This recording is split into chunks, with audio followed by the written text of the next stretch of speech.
여러분 한 주간 평안하셨나요? 오늘은 소율이 문답 45번째 질문부터 48번째 질문까지 함께 나눕니다. 소율이 문답 45번째 질문입니다. 제1계명은 무엇인가요? 그에 대한 답으로는 너는 나 외에는 다른 신들을 내게 두지 말라. 이것이 제1계명입니다. 46번째 질문입니다. 제1계명이 요구하는 것은 무엇인가요?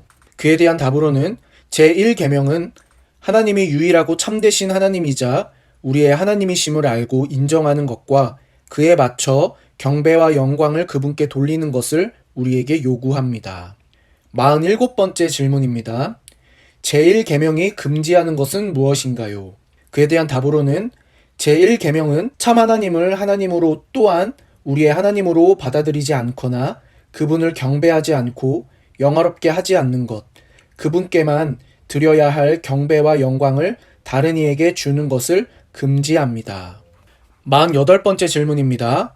제1계명에서 나 외에는 이라는 말씀이 우리에게 특별히 교훈하는 것은 무엇인가요? 그에 대한 답으로는 제1계명에서 나 외에는 이라는 말씀이 우리에게 특별히 교훈하는 것은 만물을 보시는 하나님께서 다른 신을 섬기는 죄에 주목하고 매우 불쾌해 하신다는 것입니다. 근거 성구로는 역대상 28장 9절 말씀, 내 아들 솔로몬아 너는 내 아버지의 하나님을 알고 온전한 마음과 기쁜 뜻으로 섬길지어다. 여호와께서는 모든 마음을 감찰하사 모든 의도를 아시나니 내가 만일 그를 찾으면 만날 것이요 만일 내가 그를 버리면 그가 너를 영원히 버리시리라. 신명기 26장 17절 말씀, 내가 오늘 여호와를 내 하나님으로 인정하고 또 그 도를 행하고 그의 규례와 명령과 법도를 지키며 그의 소리를 들으라. 마태복음 4장 10절 말씀, 이에 예수께서 말씀하시되 사탄아 물러가라. 기록되었으되 주 너의 하나님께 경배하고 다만 그를 섬기라 하였느니라. 시편 29편 2절 말씀, 여호와께 그의 이름에 합당한 영광을 돌리며 거룩한 옷을 입고 여호와께 예배할지어다. 시편 14편 1절 말씀, 어리석은 자는 그의 마음에 이르기를 하나님이 없다 하는도다. 그들은 부패하고 그 행실이 가증하니 선을 행하는 자가 없도다. 로마서 1장 21절 말씀, 하나님을 알되 하나님을 영화롭게도 아니하며 감사하지도 아니하고 오히려 그 생각이 허망하여지며 미련한 마음이 어두워졌나니.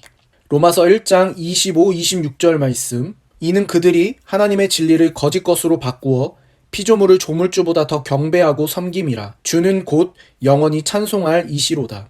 아멘. 이 때문에 하나님이 그들을 부끄러운 욕심에 내버려 두셨으니 곧 그들의 여자들도 순리대로 쓸 것을 바꾸어 영리로 쓰며. 에스겔 8장 5, 6절 말씀, 그가 내게 이르시되 인자야 이제 너는 눈을 들어 북쪽을 바라보라 하시기로 내가 눈을 들어 북쪽을 바라보니 제단문 어기 북쪽에 그 질투의 우상이 있더라. 그가 또 내게 이르시되 인자야 이스라엘 족속이 행하는 일을 보느냐. 그들이 여기에서 크게 가증한 일을 행하여 나로 내 성소를 멀리 떠나게 하느니라. 너는 다시 다른 큰 가증한 일을 보리라 하시더라.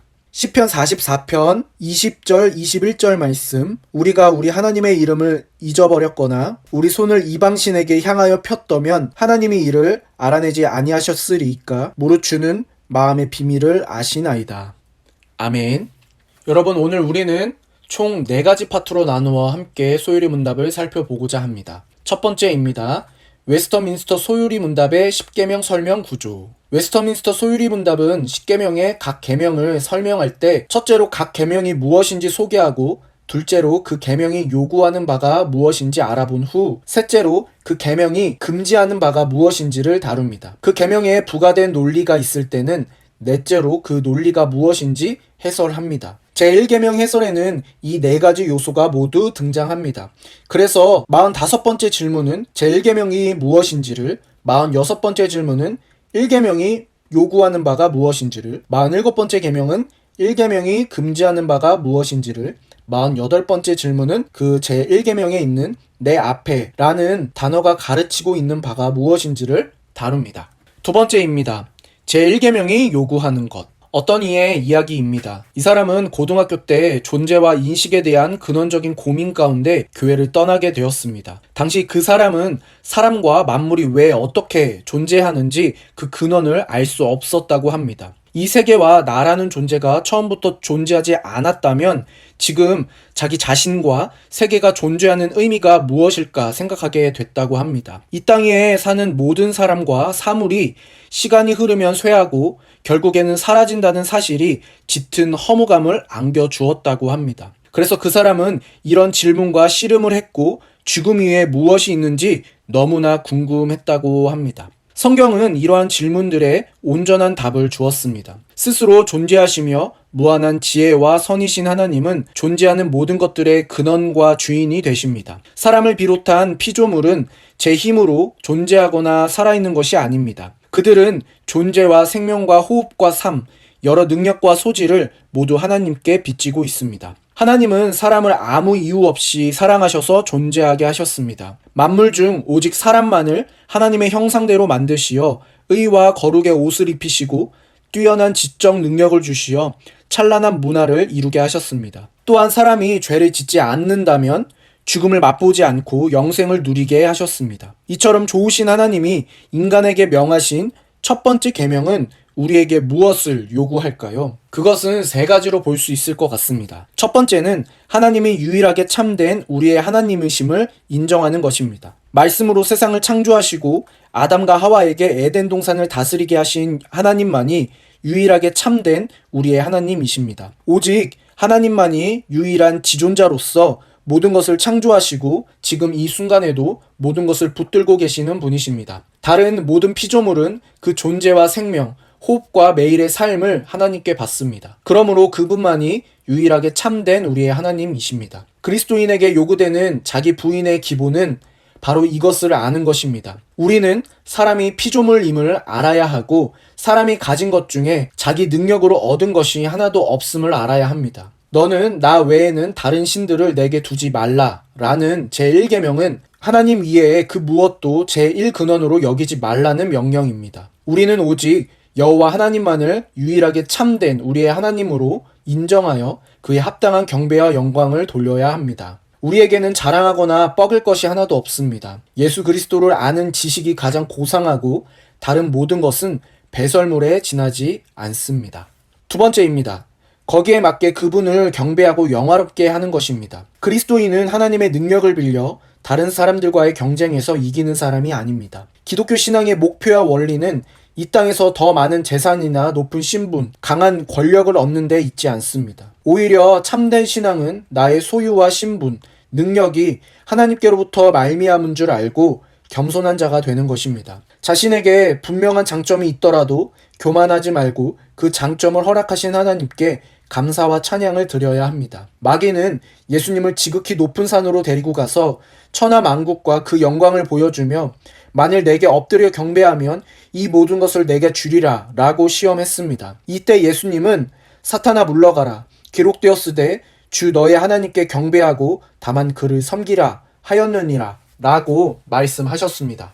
그러면서 마귀의 시험을 이겨내셨습니다. 하나님을 경배하고 영화롭게 하는 것은 뜨거운 찬양이나 특정 문구를 반복하는 것으로 되지 않습니다. 다른 모든 것보다 하나님을 소중히 여기는 중심이 중요합니다. 기독교를 통해 더 부자가 되고 더 높은 신분과 권력을 얻으려는 것은 경건을 이익의 방도로 여기는 것과 다르지 않습니다. 하나님께 대한 참된 경배는 우리가 이 세상에 아무것도 가지고 오지 않았으며 아무것도 가져오지 못한다는 사실을 알아 먹을 것과 입을 것이 있은즉 족하게 여기는 자세에서 시작합니다. 돈을 사랑함이 일만하게 뿌리입니다. 참된 경건자는 탐욕을 물리치고 의와 경건과 믿음과 사랑과 인내와 온유를 따르며 믿음의 선한 싸움을 싸우며 오직 영생을 취하려고 합니다. 신자는 이것이 아닌 다른 무엇을 위하여 부름을 받은 것이 아닙니다. 하나님만이 복되시고 유일하신 주권자이시며 만왕의 왕이시며 만주의 주십니다. 세 번째는 소요리 문답 첫 번째 질문과의 연관성입니다. 소요리 문답의 첫 번째 질문은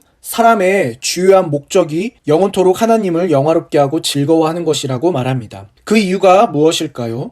하나님만이 유일한 지존자이시고 모든 것의 근원과 원리가 되시기 때문입니다. 하나님 없이 존재하는 것은 없습니다. 태양이 없어지면 지구에 도달하는 빛과 열도 사라져 지구상의 모든 생물은 멸종할 뿐더러 태양계의 중장력이 무너지면서 지구 전체가 중립할 수 없을 것입니다. 그런데도 보통 사람들은 태양의 존재를 특별히 인식하거나 고마워하지 않습니다. 마찬가지로 하나님이 없다면 인간의 존재 자체가 불가능한데도 많은 사람이 하나님을 알지 못하는 상태에서 하나님을 영화롭게 하거나 즐거워하지 않습니다. 그러나 믿음으로 특별 계시를 인식하는 신자들은 사람의 주요한 목적을 분명히 알고 하나님을 영화롭게 하고 즐거워하는 삶을 살아갈 수 있습니다. 하나님을 영원토록 영화롭게 하고 즐거워하는 사람만이 진정한 삶의 기쁨과 즐거움을 느끼며 하나님이 만드신 유무형의 대상들을 누립니다.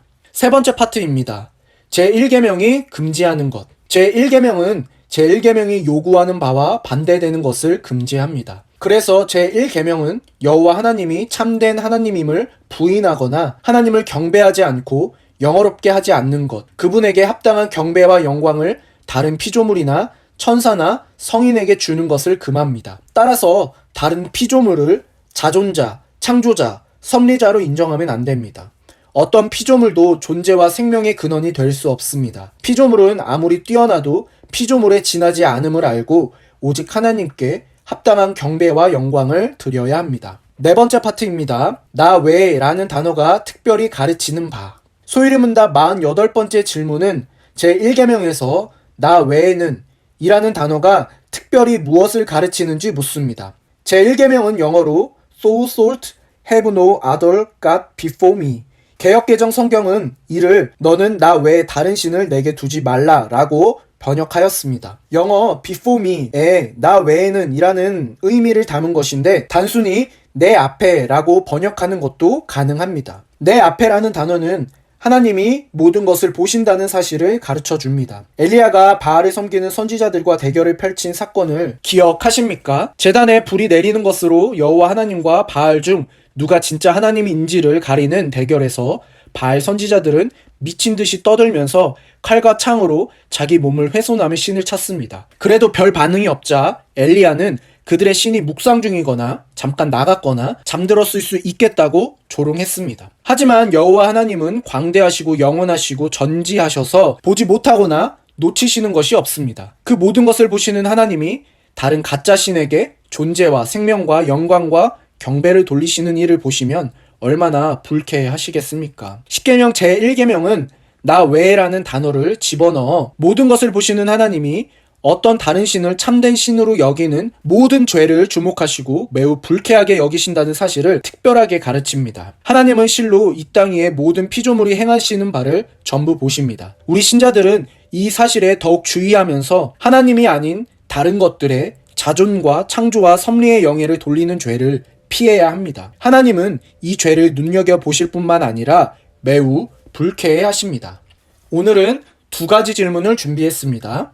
첫 번째입니다. 제1계명이 요구하는 바를 마태복음 4장 8절에서 11절을 통해 살펴보고 나누어 봅시다. 두 번째 질문입니다. 제1계명에는 나 외에 라는 단어는 특별히 무엇을 가르쳐 줍니까? 이상 두 가지 질문입니다. 이 두 가지 질문의 답을 찾아보는 과정을 통해 여러분의 믿음의 지경이 넓어지기를 소망합니다.